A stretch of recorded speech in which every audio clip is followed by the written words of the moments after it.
Ethereum recently had a massive bull run, with its price increasing by over 80% in just 30 days. Since then, it has fallen 40% in 5 days, alongside all major cryptocurrencies. I made a separate video discussing the current fall of crypto, which I have linked in the description below. In this video, however, I'll talk exclusively about Ethereum. So, what's happening? Has Ethereum reached its peak? Should you be buying or selling? I'll be answering all these questions using stock market fundamentals and technical analysis, so make sure you stick around till the end. This way you won't miss out on anything. What's up guys? Welcome back to Muniba Invests. On this channel, I will be helping you make smart investment choices by doing extensive research and bringing you the best cryptocurrencies and stocks to add to your portfolio. If you are ready to take the next step in your journey to financial freedom, then make sure to smash that like button, subscribe, and press the bell icon. This really helps out the channel and tells YouTube to push this community to other like-minded investors. Now, let's get into today's video. Did Ethereum give you a scare when it was in the red for 5 straight days, with the price dropping over 40%? Whenever something like this happens, it's always a good idea to analyze the factors that influenced it. This way, you don't end up taking rash decisions or being scared when it's not merited. So, let's look at the reasons for why this happened. Ethereum's price skyrocketed recently, and whenever any stock or crypto has a massive bull run like that, without any big news, a cutback is inevitable as investors take out profit. The bull run that Ethereum has had has been solely due to publicity. Every single public figure who has their money invested in crypto always boasts about Bitcoin and Ethereum. Mark Cuban being a good example of that. He has promoted Ethereum on many occasions, even going as far as saying that one day Ethereum will surpass Bitcoin. In the YouTube scene, Stockmo talks about Ethereum a lot, saying that he is adding money to Ethereum every single week. Ethereum has benefited a lot from such publicity, and it has shown in the price increase. Since Ethereum's price increased based on pure speculation and not any real application or advancement in technology, many institutional and retail investors saw this as an opportunity to take out some profits. The same trend has been seen in Doge again and again. Every time the price shot up with an Elon tweet, it followed with a massive sell-off. Another factor that is currently going unnoticed is the impact Charles Hoskinson is having. He is one of the most trustable and knowledgeable people when it comes to the crypto market. He has been involved in the crypto space for over a decade. He was even one of the founders of Ethereum. With such an impressive resume, his words hold a lot of power. Recently, he has been promoting Cardano a lot, with regular live streams and interviews. And whenever he is asked about Ethereum, he is very quick to bash it, giving reasons for why Cardano is a much better choice for investors. Here is a short clip from his recent video where he addresses Mark Cuban and explains to him why Cardano is better than Ethereum. Last year, we achieved the first sustainable proof-of-stake system, and that's what Ethereum is attempting to do at the moment with Ethereum 2 and has failed. And many of the third-generation systems are either inspired by or equivalent to what we've done. So when you look at Polkadot or Algorand or all of these other things. In terms of the smart contracts, that's really been the big thing this year, along with the awakening of Catalyst and governance. And what we decided to do is rebuild the entire smart contract model. One, because it's not secure. And you can see that with billions of dollars of customer funds that have been lost because of insecure hacked apps. Two, it's not sustainable. Cost predictability, the high gas fees that applications have. You're a consumer experience guy, we're a consumer experience guy. You tell me, is it sustainable to have an application where the transaction fee costs more than the amount of value being moved? Person's moving $10 of value costs $900 to move that. That's where the market standard Ethereum is currently at. And it's a non-trivial thing to move away from that without admitting some degree of centralization, which means the entire model needs to be rebuilt.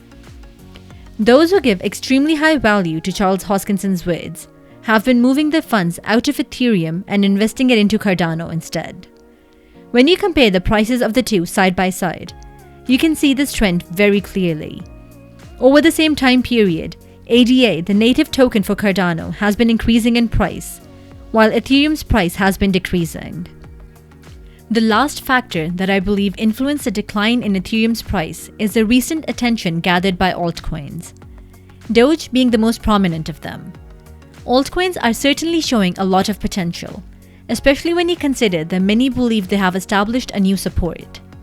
It is expected that the altcoin market cap will increase by a few 1,000% this year. Because of this new hype, people are selling Ethereum and opting to buy altcoins instead. When you look at all the factors I have mentioned, it becomes apparent that there is nothing alarming about the current situation of Ethereum. All these factors are only circumstantial, and none of them have the potential to permanently halt Ethereum's growth. So, if you're heavily invested in Ethereum, I want to assure you that there is no reason to be worried. In fact, when you look at all the exciting things on the way for Ethereum, you realize that it has massive growth potential and will bounce back, making this the perfect time to cost average down. So, let's get into that now. Ethereum is currently the #1 blockchain being used for building applications, and other blockchains are years behind. It is expected to stay in the lead because it has more active developers than any other network, averaging around 2,300 per month. Because of this, the Ethereum network is able to grow and solve problems much faster than any other blockchain. It is expected that the number of DeFi applications being built on the Ethereum network will increase exponentially in the near future.